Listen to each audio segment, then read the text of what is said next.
ಬೆಳಗ್ಗೆ ನಮ್ಮ ಅಧ್ಯಕ್ಷರು ಫೋನ್ ಮಾಡ್ಬಿಟ್ಟಿದ್ದು ಕ್ಯಾಪ್ಸಿಕಮ್ ಬಿಡಿಸ್ತಾ ಇದ್ದೀನಿ ಹುಡುಗನ ಕರ್ಕೊಂಡ್ ಬಂದ್ಬಿಡು ಅಂತಂದ. ಸರಿ ಮುಟ್ಟಿದ್ದು ನಾನು ನನ್ನ ಫ್ರೆಂಡ್ಸ್ ಎಲ್ಲ ಇವತ್ತು 5 ಜನ ಕೂಡ ಹೋಗಿದ್ರೆ ಇದಕ್ಕೆ 4 ತಿಂಗಳಾಗೈತೆ ಇವತ್ತು 5ನೇ ಕೊಯ್ಲು ಕೊಯ್ತಾ ಇರೋದಂತೆ. ನನ್ನ ಫ್ರೆಂಡ್ ಇದ್ರ ನೋಡ್ಬಿಟ್ಟಿದ್ದೆ ಒಳ್ಳೆ ಆಪಲ್ ತರ ಐತೆ ನೋಡೋಣ ಅಂತ ಕೂಡ ಹೇಳಿದ್ದು. ನಮ್ಮ ಅಧ್ಯಕ್ಷ ತೋರಿದಾಗ ಜಾಸ್ತಿ ಗಮ್ ಶೀಟ್ಗಳಿದ್ವು. ಏನಕ್ಕಪ್ಪ ಹಾಕಿರೋದು ಗಮ್ ಶೀಟ್ಗಳು ಅಂತಂದ್ರೆ ಇದು ಆ್ಯಪಿಗೆ ಹೋಗಿ ಅದ್ರ ಮೇಲೆ ಕುತ್ಕೊಂಡ್ರೆ ಅವು ಅಲ್ಲೇ ಲಾಕ್ ಆಗ್ತಾವಂತೆ. ನಮ್ಮ ಅಧ್ಯಕ್ಷ ಒಂದು ತಪ್ಪು ಕೂಡ ಮಾಡಿದ್ರಿ ಅಂತ ಹೇಳಿದ್ನು. ಏನಕ್ಕಪ್ಪ ಅಂತಂದ್ರೆ ಈ ಗೂಟುಗಳಿಗೆ ಕತ್ರಿ ತರ ಹಾಕ್ಸಿದ್ರೆ ಫಸಲು ಚೆನ್ನಾಗಿ ಬಿಡಲ್ಲಂತೆ, ಕಾಯಿಗಳು ತುಂಬಾ ಡ್ಯಾಮೇಜ್ ಬರ್ತದಂತೆ. ಅದಕ್ಕೋಸ್ಕರ ನೆಕ್ಸ್ಟ್ ಬೆಳೆಕ ನಾನು ಸ್ಟ್ರೈಟ್ ಗೂಟಗಳು ಹಾಕ್ತೀನಿ ಅಂತ ಕೂಡ ಹೇಳಿದ್ನು.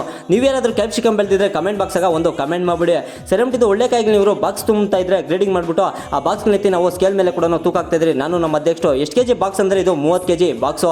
ಈ ಕಡೆ ತೀರ್ ನೋಡಿದ್ರೆ ಇವರು ಕಳುಪು ಕೂಡ ತುಂಬ್ಕೊಂತ ಇದ್ರು. ಇವತ್ತು ಕಳುಪು ಏನಪ್ಪ ರೇಟ್ ಕೊಟ್ಟಿರೋದಂದ್ರೆ 5 ರೂಪಾಯಿಗೆ ಇವತ್ತು ಕಳುಪು ಕೊಡ್ತಾ ಇರೋದು. ಯಾಕಂತಂದ್ರೆ ಕ್ಯಾಪ್ಸಿಕಮ್ ಮಾರ್ಕೆಟ್ ಇಲ್ಲ, ಅದಕ್ಕೋಸ್ಕರ ಸೆರೆಮುಟ್ ಆದ್ರೂ ಬಾಕ್ಸ್ಗಳಾಗಿ ತುಂಬ್ಕೊಂಡು ಅವ್ರ ರೀತಿ ಟೆಂಪಲ್ ಕೂಡ ಲೋಡ್ ಆಗ್ತಾ ಇದ್ರು. ಟೈಮ್ ನೋಡಿದ್ರೆ 3 ಗಂಟೆ ಆಗಿತ್ತು. ಪರೋಟನು ರೈಸ್ ತರ್ತಿದ್ನು. ನಾನು ನನ್ನ ಫ್ರೆಂಡ್ಸ್ ಎಲ್ಲ ಹೊಟ್ಟೆ ತುಂಬ ಕೂಡ ತಿಂದ್ರಿ.